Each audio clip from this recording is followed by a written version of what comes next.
कैसे हो बच्चों? मैं उम्मीद करता हूँ कि तुम लोगों ने लीनियर इक्वेशंस की सारी क्वेश्चंस बना ली होगी। अब बच्चों को प्रॉब्लम आ रही थी बोट एंड स्ट्रीम में। तो बच्चों आज मैं बोट एंड स्ट्रीम की थ्योरी आपको बताऊंगा और आप बहुत ही अच्छे से ध्यान से इसको देखना, क्योंकि एग्ज़ाम में इस क्वेश्चन की आने की, इससे रिलेटेड क्वेश्चन के आने की संभावना बहुत रहती है। तो और देखते हैं बोट एंड स्ट्रीम में क्या है। देखो फिगर समझो, ये रही बोट, कागज़ की बोट तुमने बहुत बचपन में बनाई होगी, बारिश में तैराई होगी। लो ये रही तुम्हारी बोट और ये रहे तुम।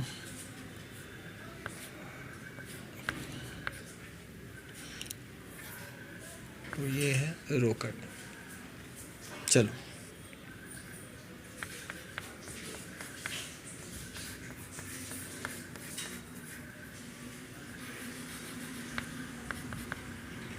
चलो बच्चों, तो ये बोट और ये हो गई हमारी स्ट्रीम।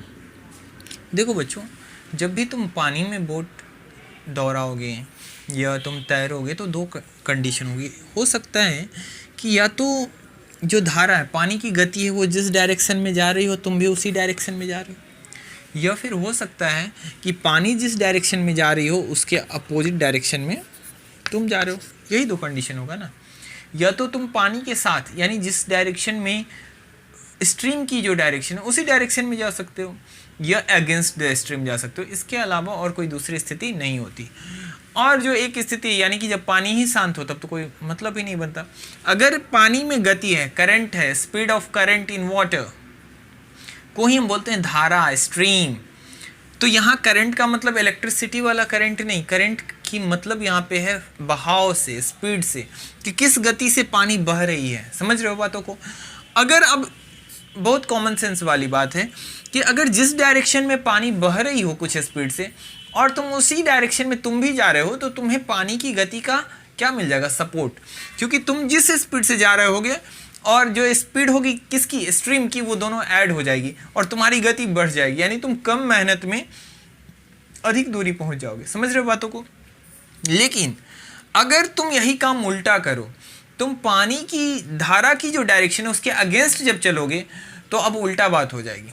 अब उल्टी कंडीशन ये होगी बच्चों कि आपको मेहनत लगानी पड़ेगी ज़्यादा, लेकिन आउटपुट जो आएगा कम आएगा। डैट मीन्स, कहने का मतलब ये हुआ कि आप जिस रफ्तार से जा रहे होंगे अब वहाँ सपोर्ट तो नहीं करेगी ये धारा आपकी रफ्तार को रोकेगी। कब? जब आप अगेंस्ट, यानी उल्टा, धारा इधर जा रही है और आप जब इधर आ रहे हैं तब।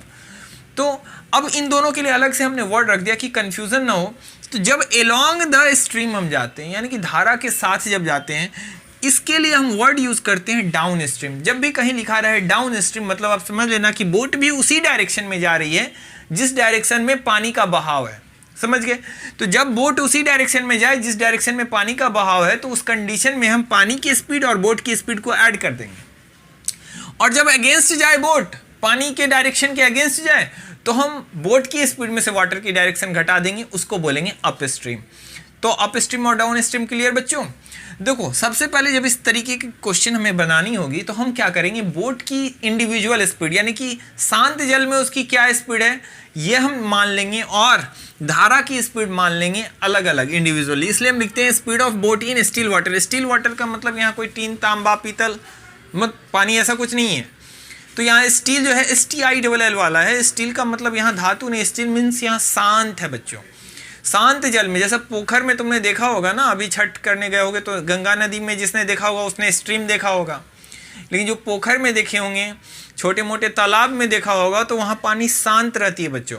तो वहाँ अगर नाव चलाते हो तो वो जिस स्पीड की बात हो रही है वो ये स्पीड है स्टील वाटर में, जब धारा से इसको कोई प्रभाव नहीं पड़ रहा है, यानी कि ना तो इसको सपोर्ट कर रही है स्ट्रीम और ना ही इसको रोक रही है, तो इसका ये हुआ एक्चुअल स्पीड x। समझ रहे हो बातों को? इसलिए हम स्टील वाटर मानते हैं, यानी कि जहाँ शांत जल है उसमें नाव की गति। उसके बाद speed of stream.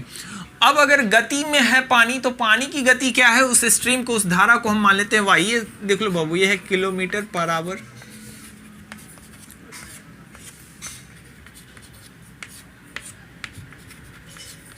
Kilometre per hour.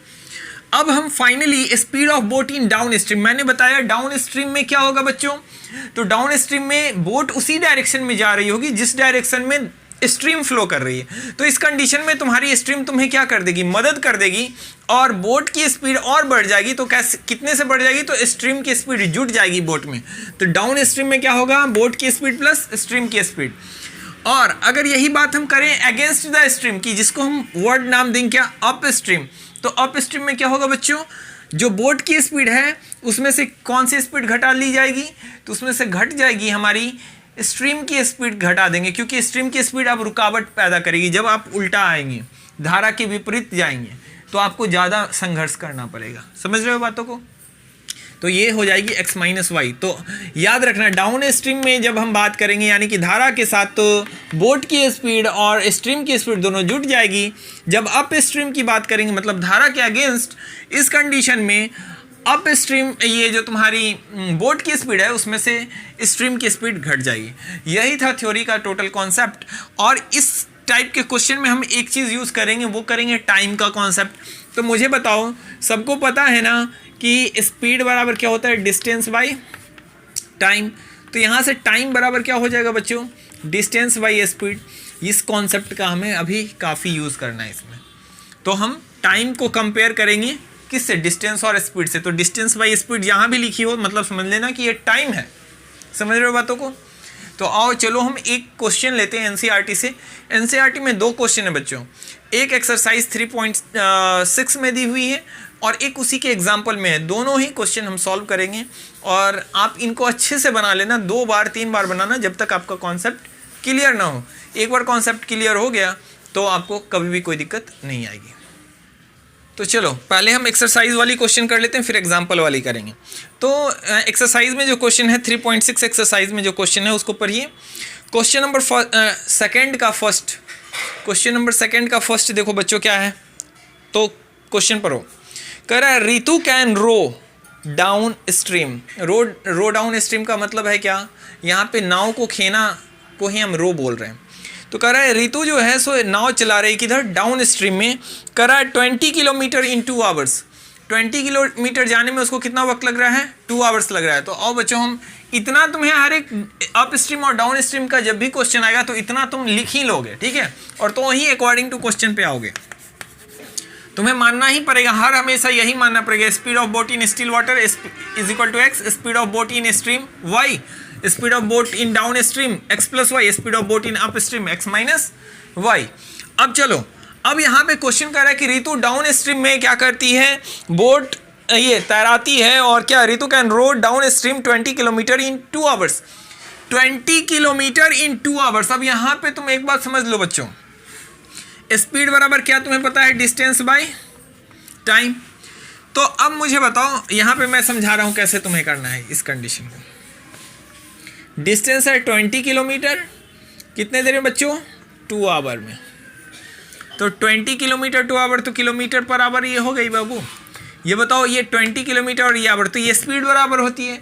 और ये क्या है, डाउन स्ट्रीम है। तो डाउन स्ट्रीम में स्पीड क्या होती है बताओ बच्चों, एक्स प्लस वाई। तो एक्स प्लस वाई। अब बताओ कोई दिक्कत है यहाँ पर, कोई दिक्कत नहीं, इसको काट दो, ये आ जाएगी x प्लस वाई बराबर, बताओ यहाँ से क्या आ जाएगी बच्चों, 2 से 20, 10 टाइम्स 10 किलोमीटर पर आवर। ये इक्वेशन क्या हो जाएगा बच्चों हमारा, 1। अब एंड कह रहा है आगे आपसे कि and upstream 4 kilometre in 2 hour. कह रहा अप स्ट्रीम, अगर यही अप स्ट्रीम में जाती है, अप स्ट्रीम मतलब अगेंस्ट द स्ट्रीम, स्ट्रीम के विपरीत यानी धारा के विपरीत दिशा में, तो उसको देखो 2 घंटे में केवल 4 ही किलोमीटर, 4 किलोमीटर इन 2 आवर्स, यानी कहाँ वो 20 किलोमीटर जाती थी धारा के साथ, तो 2 घंटे में 20 किलोमीटर चली जाती थी अगर धारा के डायरेक्शन में जा रही थी तो। लेकिन अगर धारा के अगेंस्ट आ रही है तो उसको क्या लग रहा है बच्चों, 4 किलोमीटर ही तय कर पाती है 2 घंटे में। तो 4 kilometre in 2 hours up stream में। तो अब यहाँ पे बताओ, यहाँ पे क्या हो जाएगा, अप स्ट्रीम की बात अगर करें, speed of boat in up stream क्या होता है, तो x माइनस वाई। कितना किलोमीटर, डिस्टेंस वाई लिखेंगे ना टाइम, तो 4 किलोमीटर इन 2 आवर। अब यहाँ पे क्या आ जाएगा बच्चों, ऊपर का 4 का किलोमीटर और नीचे 2 का आवर। अब ये x माइनस वाई, बताओ यहाँ 2 से 4 कट जाएगा, 2 टाइम्स में 2 किलोमीटर पर आवर। यहाँ तक कोई दिक्कत है बच्चों? कोई दिक्कत नहीं। तो तुम साफ साफ देख रहे हो यहाँ y प्लस में और यहाँ y किस में? माइनस में। यहाँ y माइनस में।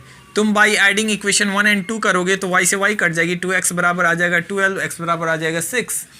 तो पुट कर देंगे इसमें x बराबर 6 तो y बराबर 4 आ जाएगी। नहीं समझे? देखो कितना आसान है। देखो मैं यहाँ से ये सब को हटा के बस ये याद रखो, ये था 1, ये था हमारा 2। हम क्या लिख रहे हैं? बाई, दिख रहा है ना, एडिंग 1 एंड 2। यहाँ पे तुम लिख देना equation by adding equation 1 and 2। क्या होगा? तो ऐड करेंगे तो x plus y is equal to equation 1 में बराबर हम 10 ला के सॉल्व किए हुए हैं। इक्वेशन 2 हमारा क्या है? x माइनस ऑफ वाई बराबर कितना है बच्चों? 2 है, लिख दो। ऐड करते हैं तो साइन में कोई परिवर्तन नहीं, तो x प्लस एक्स क्या आ जाएगा? 2x।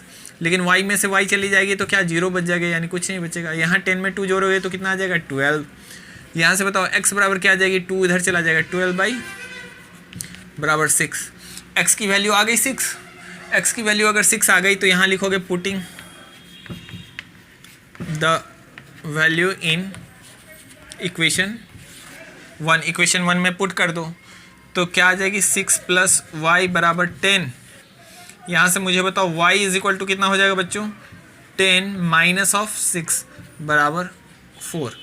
यानी कि x की वैल्यू यानी speed of boat in still water, क्योंकि x सेपरेटली क्या था? स्टील वाटर में बोट की स्पीड, और y सेपरेटली क्या था? स्ट्रीम की स्पीड। यही जब जुड़ जाते थे x प्लस वाई तो वो हो जाता था speed of boat in down stream, और यही जब घट जाते थे x माइनस वाई तो speed of boat in up stream हो जाता था बच्चों। तो x की वैल्यू हमने निकाली यहाँ पे 6 और y की वैल्यू हमने निकाल ली यहाँ पे कितनी? 4। तो यानी कि अब तुम यहाँ पे लिख दोगे hence the speed of boat in still water is equal to x kilometre per hour is equal to 6 kilometre per hour, और speed of stream is equal to y kilometre per hour is equal to 4 kilometre per hour. तुम समझ रहे हो बातों को बच्चों? तो बहुत ही सिंपल था, तुम ये कॉन्सेप्ट बस ध्यान रखो। अब मैं इसको इरेज करके अब एग्जाम्पल वाला NCERT की ही एग्जाम्पल है, लेकिन बच्चों को उसमें दिक्कत होती है और वो क्वेश्चन बहुत अच्छा है। ये तो बहुत आसान था बच्चों, मैं इसको इरेज कर रहा हूँ, तुम उतार लिए ना। लेकिन एग्जाम्पल वाला जो NCERT का क्वेश्चन है वो बहुत अच्छा है, वो और एग्ज़ाम में पूछ लेता है कई बार, इसलिए मैं चाहता हूँ कि मैं वो भी आपको बता दूँ। चलो, और आप फिर उसको खुद से कर लेना, मैं बस इक्वेशन समझा दूँगा, सॉल्व आप खुद से कर लेंगे। चलो बच्चों, तो एग्जाम्पल पढ़ो। तो एग्जाम्पल में क्या दिया हुआ है? कह रहा अ boat goes 30 kilometre upstream and 45 kilometre down stream in 10 hours. अब दोनों बात एक साथ कर रहा है बच्चों, यहाँ गौर करना।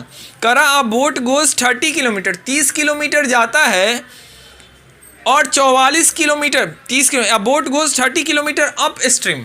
यहाँ पे इतना चीज़ तो तुम्हें लिखना ही पड़ेगा। अब यहाँ अकॉर्डिंग टू क्वेश्चन करोगे, 30 किलोमीटर डिस्टेंस ऊपर और स्पीड कहाँ? नीचे। अब यहाँ पे हम डिस्टेंस बाई स्पीड यूज़ करेंगे, तो डिस्टेंस बाई स्पीड क्या वैल्यू देता है बाबू? टी का, ध्यान रखना।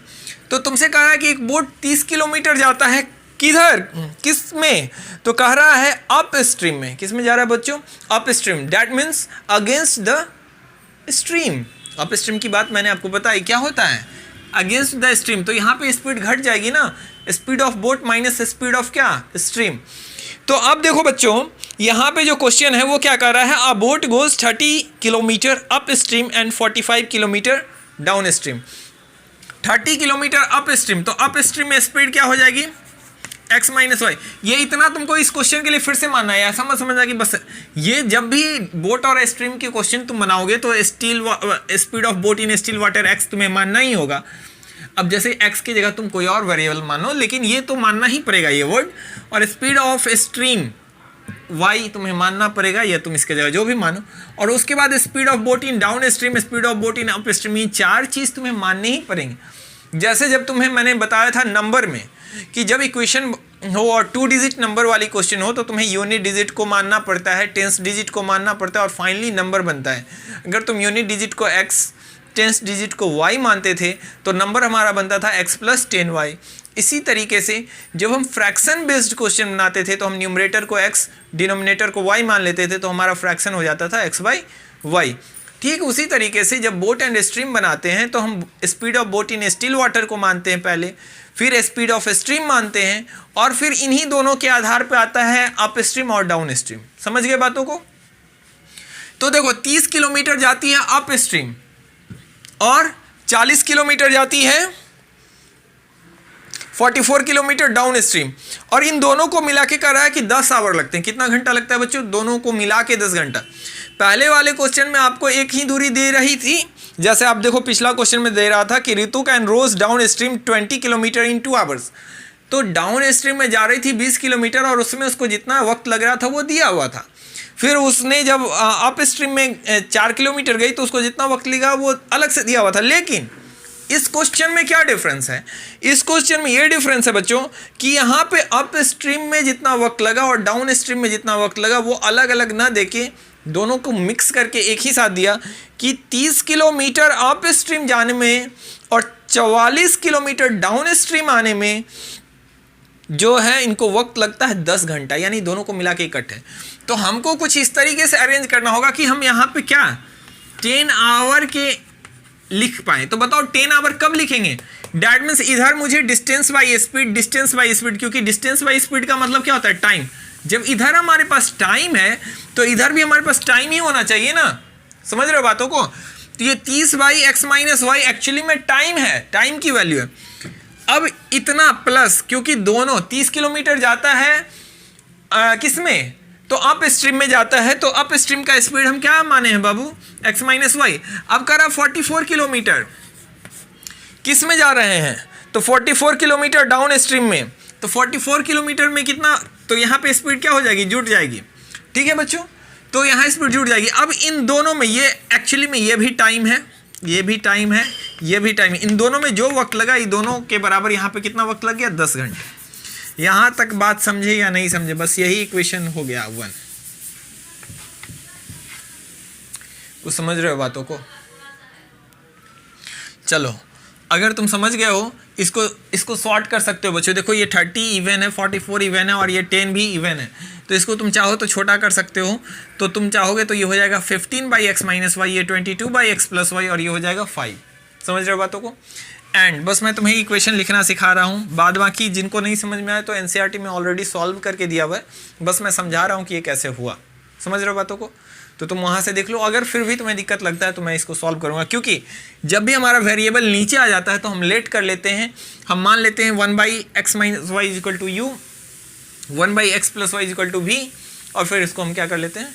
सॉल्व कर लेते हैं, और फिर यू और वी की जो वैल्यू आती है वहाँ से फिर एक्स वाई की वैल्यू हम क्या करते हैं? निकाल लेते हैं। चलो, तो वो तुमने इक्वेशन बनाया होगा तो तुम्हें पता होगा। अगर किसी को कोई दिक्कत है, नहीं समझ पाते हो, तो वो मुझे कमेंट करो बच्चों।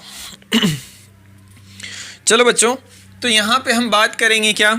अगली लाइन की, कि अगला हमारा इक्वेशन कैसे बनेगा। अब कह रहा है क्या? इन 13 आवर्स इट कैन गो। अब कह रहा है 13 घंटे में वो जा सकते हैं 40 kilometre upstream and 55 kilometre down stream. तो 40 किलोमीटर अप स्ट्रीम का क्या मतलब हुआ बच्चों? 40 किलोमीटर अप स्ट्रीम, तो अप स्ट्रीम की बात यानी x minus y plus 55 kilometre है डाउन स्ट्रीम। डाउन स्ट्रीम में स्पीड क्या करेंगे? जोड़ेंगे। कितना में? तो तुमने कहा है 13 आवर। बातों को समझे या नहीं समझे? देखो क्या कर रहा है बाबू, यहाँ जिन बच्चों को भी ये लग रहा है, देखो बाबू तुम्हें दिया हुआ है 10 आवर में, तो यहाँ पे टाइम हमें 10 आवर दिया हुआ है। पहला इक्वेशन की अगर हम बात करें तो फर्स्ट इक्वेशन में कह रहा है कि बोट को 30 किलोमीटर अप स्ट्रीम में जाने में और 44 किलोमीटर की सफ़र को डाउन स्ट्रीम में तय करने में, दोनों को मिला के जो वक्त लगता है वो है 10 घंटे। सेपरेट वक्त नहीं दिया है, दोनों को मिला के वक्त दिया है। तो अब यहाँ पे हम इसको कैसे, इस वक्त से कैसे कंपेयर करेंगे? तो ये वक्त तो टाइम है ना, टी है। तो इक्वेशन के इधर अगर कोई चीज़ जोड़ो, इधर टी अगर टाइम आ रहा है, डैट मीन्स इधर भी क्या जुटना चाहिए या घटना चाहिए? क्या घटेगा या जुटेगा? तो टाइम। तो टाइम हो तो ही ना इक्वल टू के उधर टाइम मिलेगा बच्चों। तो यहाँ 10 आवर तो हमें है, लेकिन इसको इक्वेट कैसे करें? तो इसको इक्वेट करने के लिए यहाँ डिस्टेंस और स्पीड का हमें ऐसा कॉम्बिनेशन तैयार करना होगा जिससे हमें टाइम मिल जाए। हम जानते हैं कि स्पीड बराबर होता है डिस्टेंस बाई टाइम, तो यहाँ से टाइम बराबर होता है डिस्टेंस बाई क्या, स्पीड। यानी हम डिस्टेंस बाई स्पीड करेंगे तो वो टाइम के इक्विवेलेंट हो जाएगा। 30 किलोमीटर जाने में कितना वक्त लगा, तो उसमें जितना स्पीड से हम जा रहे थे उस स्पीड से डिवाइड दे देंगे तो हमें इतना का समय मिल जाएगा। 44 किलोमीटर जाने में कितना वक्त लगा, तो फिर जिस स्पीड से हम जा रहे थे 44 किलोमीटर उससे उसमें डिवाइड देंगे तो वहाँ का टाइम मिल जाएगा। इन दोनों में कितना वक्त लगा वो हमें दिया हुआ है। अब चूंकि तुमको यहाँ स्पीड क्लियरली नहीं दिया हुआ था, लेकिन ये चीज़ लिखा हुआ है कि 30 किलोमीटर जो हम जा रहे हैं वो किस में जा रहे हैं, तो हम अप स्ट्रीम में जा रहे हैं। तो अप स्ट्रीम में जब जाते हैं तो उसके लिए हमने मान रखा है कि अप स्ट्रीम जब जाते हैं तो यानी कि अगेंस्ट दी स्ट्रीम हम जा रहे हैं, धारा हमारे विपरीत चल रही है और हम जा रहे हैं, तो हमारी स्पीड घट जाती है। जिस स्पीड से हम जाते हैं उसमें घटानी पड़ती है धारा की स्पीड। तो हमें 30 किलोमीटर बटे स्पीड जो रखना होगा वो क्या हो जाएगा बच्चों, x माइनस वाई। तो डिस्टेंस बाई स्पीड यहाँ टाइम मिल जाएगा, प्लस 44 किलोमीटर की सफ़र को तय करने में जो वक्त लगता है हम कैसे निकालेंगे, क्योंकि फाइनली तो इन दोनों यहाँ का वक्त और यहाँ का वक्त मिला के ही ना 10 आवर आएगा, तो फिर से हमें स्पीड से डिवाइड देना होगा। अब कह रहा है 44 किलोमीटर जो जाते हैं वो जाते हैं डाउन स्ट्रीम में। अब हमें पता है कि डाउन स्ट्रीम में स्पीड कैसे निकालते हैं, तो बोट की स्पीड और स्ट्रीम की स्पीड को ऐड कर देते हैं तो वो हो जाती है हमारी डाउन स्ट्रीम। हमने मान लिया है क्योंकि हमें तो गिवन नहीं है बोट की स्पीड नहीं स्ट्रीम की, वही तो निकालनी है। अगर वो दे देता तो फिर क्वेश्चन कहाँ से बनता, तो हमें नहीं पता इसलिए हमने अलग से मान लिया था। तो अगर हम डाउन स्ट्रीम में जाते हैं तो उसके लिए भी हमने कह दिया कि धारा और ये जुट जाती है। तो ये 44 किलोमीटर डाउन में जा रहे थे, डैट मीन्स की स्पीड क्या हो जाएगी, जो बोट की स्पीड होगी उसमें स्ट्रीम की स्पीड भी ऐड हो जाएगी। अब इस स्पीड से हम भाग दे देंगे 44 में तो हमें यहाँ पे टाइम मिल जाएगा और इन दोनों टाइम का सम कितना हो जाएगा, 10 आवर। अब तो समझ गए होंगे, इससे सरल एक्सप्लेन नहीं किया जा सकता है। अब जो नहीं समझे तो फिर से मुझे कमेंट करना, मैं बताऊँगा, लेकिन अब तुम्हें समझ जाना चाहिए। अब देखो बच्चों 40 किलोमीटर, यहाँ पे ये बात सबसे इंपॉर्टेंट समझने की है कि यहाँ हम कंपेयर क्या कर रहे हैं। यहाँ दिया हुआ 13 घंटा 13 आवर्स में दो कंडीशन दिया हुआ है कि यहाँ एक साथ कह रहा है तुमसे कि 40 किलोमीटर, अगले इक्वेशन की बात मैं कर रहा हूँ, सेम जो इसमें जैसा चीज समझा था वही इसमें समझा रहा हूँ, फिर से जो नहीं समझे तो इस इक्वेशन में समझ लेना। लाइन क्या कर रहा है, लाइन पर हो, सेकेंड लाइन 13 कह रहा है इन 13 hours it can go 40 kilometre, in 13 hours it can go 40 kilometres up stream and 55 kilometre down stream. 40 kilometre upstream, तो 13 घंटे में 40 किलोमीटर अप स्ट्रीम और 55 किलोमीटर डाउन स्ट्रीम। अब क्या मतलब हुआ, फिर से टाइम दिया हुआ है तो टाइम तो हम इधर लिख दिए बच्चों, इधर हम क्या लिखेंगे कि हम टाइम के बराबर इक्वेट कर पाए इस 13 आवर के, तभी तो इक्वेशन बनेगा हमारा।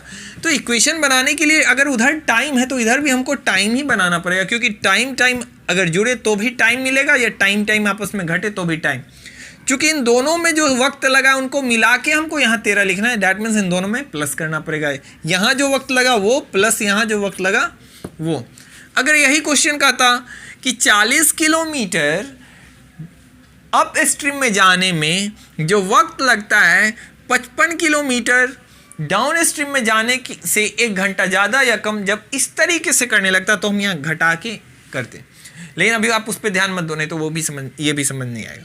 तो कह रहा है कि 40 किलोमीटर अप स्ट्रीम में जब हम जाते हैं और 55 किलोमीटर डाउन स्ट्रीम में जब हम ट्रैवल करते हैं, इन दोनों को मिला के हमको वक्त लगता है 13।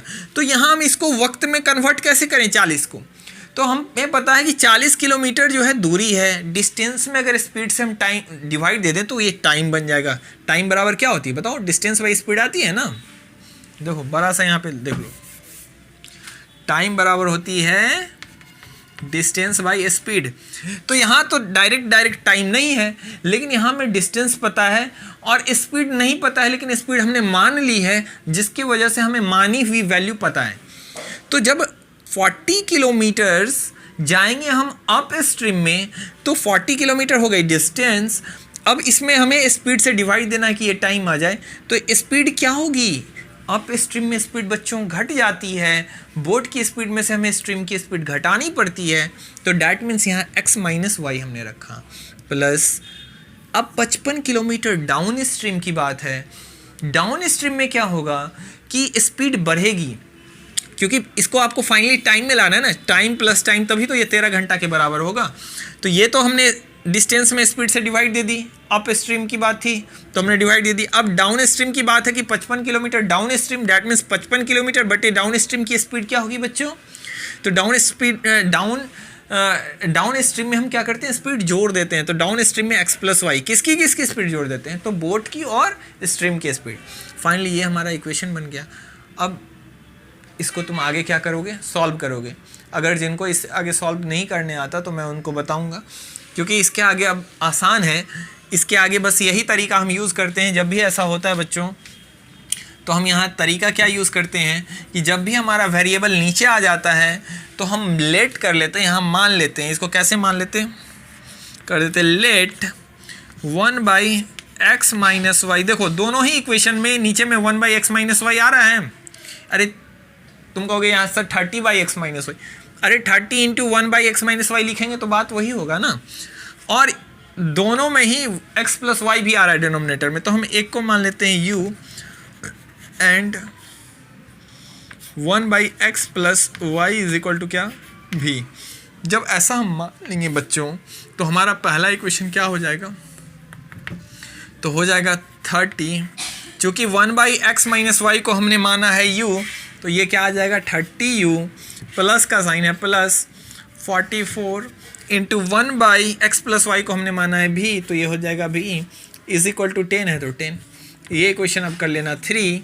और उसी तरीके से यहाँ है 40, तो 40x माइनस वाई को u माना है 1/x माइनस वाई, याद रखना 1/x माइनस वाई u है, तो ये डिनोमिनेटर वाला जो वैल्यू है ये u आ जाएगा, प्लस यहाँ क्या आ जाएगा 55 भी इज इक्वल टू कितना आ जाएगा बाबू 13। ये क्वेश्चन नंबर हो जाएगी 4। अब यहाँ से आप u और v की वैल्यू बहुत ही आसानी से निकाल सकते हैं, और u और v की जब वैल्यू आ जाएगी तो यहाँ पे पुट करेंगे। देखो यहाँ पे भूल मत जाना, ये नहीं समझ लेना आंसर आ गया, क्योंकि आंसर आपको x और y में लाना है। तो अब यहाँ पे 1/x minus y is equal to u है, u की वैल्यू यहाँ रखोगे, 1/x प्लस वाई में v की वैल्यू यहाँ रखोगे, और फिर जो क्रॉस मल्टीप्लिकेशन करोगे तो फिर दो इक्वेशन बनेंगे, एक बनेगा x माइनस वाई, एक x प्लस वाई का, और तब यहाँ से जो तुम x और y की वैल्यू निकालोगे वही तुम्हारा फाइनल आंसर होगा। तो इस तरीके से तुम आगे बनाओगे। तो बच्चों बोट एंड स्ट्रीम की थ्योरी यही थी। आई होप कि तुम बहुत ही अच्छे से समझ पाए होगे। तो आज की कक्षा मैं यहीं पे क्या करता हूँ, समाप्त करता हूँ। चलो इनको उतार लो और आगे बनाओ। जो नहीं समझ पाए मैं उनको बताऊँगा, कमेंट करना।